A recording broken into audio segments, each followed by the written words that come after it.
আসসালামু আলাইকুম। Hello everyone, কেমন আছেন সবাই? আই হোপ সবাই অনেক বেশি ভালো আছেন। আমি আলহামদুলিল্লাহ ভালো আছি। তো অনেকদিন পর একটা লং ভিডিও নিয়ে আসলাম। তো চলুন আজকে আপনাদের সাথে শেয়ার করব অনেক মজাদার একটা রেসিপি। আজকে আমি রান্না করব রোস্ট। তো আমি প্রথমেই মুরগিটা ভালোভাবে ধুয়ে লবণ দিয়ে মাখায় রেখে দিলাম, যেন লবণটা মাংসের ভিতর ঢোকে। আমি 1 কেজি থেকে একটু কম হবে মুরগি নিছি, এটা পাকিস্তানি মুরগি। তো আমি ওইটা মেখে রেখে দেওয়ার পর এখানে পেঁয়াজ বেরেস্তা করে নিয়েছি।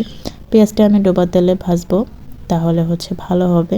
তো আমার ভাজা শেষ, এখন ভালোভাবে উঠায় নেব, যেন তেলের মধ্যে একটা পেঁয়াজও না থাকে, কারণ আমি এটা দিয়ে মুরগিটা একটু ভেজে নেব হালকা করে।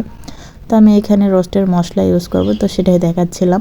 তো আগে পানি দিয়ে গোলায় নিছি মশলাটা, তারপর টক দইটা দিলাম, দিয়ে দুইটাই ভালোভাবে মিক্সড করে রেখে দিলাম। আর এদিকে আমার মুরগিটাও ভাজা শেষ। আমি হালকা করে ভাজছি, কারণ বেশি ভাজলে ভালো লাগবে না, এই জন্য। তো আমি এগুলো ভেজে নিচ্ছি। তারপর আমার ওই তেলটা বেঁচে গেছে ভাজার পর, তো ওইটা দিয়ে আমি রান্না করব। আমার তেলটা পরিমাণ মতোই ছিল, এই জন্য আমি রেখে দিই নাই। আর আপনাদের যদি মনে হয় যে তেলটা বেশি হয়েছে, তাহলে আপনারা রেখে দিতে পারেন।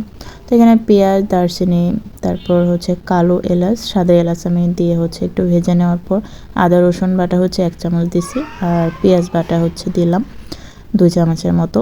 ভালোভাবে পেঁয়াজটা বেটে নিয়েছি আমি, নিয়ে এখন মশলাটা ভালোভাবে কষাবো। এরকম কষায় কষায় মশলা দিলে ভালো হয়, মজা হয় আর কি। তারপর আমি ওই যে রোস্টের মশলাটা আর টক দই যে গোলায় রাখছিলাম, সেটাও দিয়ে ভালোভাবে কষায় নিব। তো ওই বাটির মধ্যে পানি একটু দিলাম ধুয়ে, দিয়ে ভালোভাবে আমি কষাবো। দেন মুরগির মাংসটা দিয়ে দিব। তো তার মধ্যে আমি 1 চামচ গুঁড়া মরিচ দিলাম, আর সস একটু দিছি, টমেটো সস। এটা আমি দেখাতে ভুলে গেছি, মানে হয় নাই ক্যামেরাতে। তো যাই হোক, ভালোভাবে কষানো হয়ে গেছে। এখন মুরগির মাংসটা দিয়ে দিচ্ছি, দিয়ে ভালোভাবে উল্টায় পাল্টায় নেড়ে দিব। দিয়ে অল্প একটু পানি দিব, কারণ এটা একটুতেই সিদ্ধ হয়ে যায়। পাকিস্তানি মুরগি এত পানি লাগে না। তো এখানে আমি কাঠবাদাম 12টার মতো পেস্ট করে রেখে দিয়েছিলাম, তো সেটাও আমি দিয়ে দিলাম। দিয়ে এখানে পাউডার দুধ আমি গোলায় রাখছিলাম, তো সেটাও দিয়ে দিলাম। তো এখন আমি ভালোভাবে জাল দিব, কষাবো, তাই নামাবো। তো লাস্ট মোমেন্টে আমি কয়েকটা কাঁচামরিচ দিলাম, আর পেঁয়াজ বেরেস্তাগুলো দিব, দিয়ে ভালোভাবে এটাকে রান্না করব। তো এই রান্নাটা এত বেশি মজা হয়েছে, আপনারা একবার হলেও ট্রাই করবেন। আসলে আমি ওইভাবে দেখাতে পারি নাই, কারণ আমার ক্যামেরা বলেন, লাইটিং বলেন, এত ভালো না।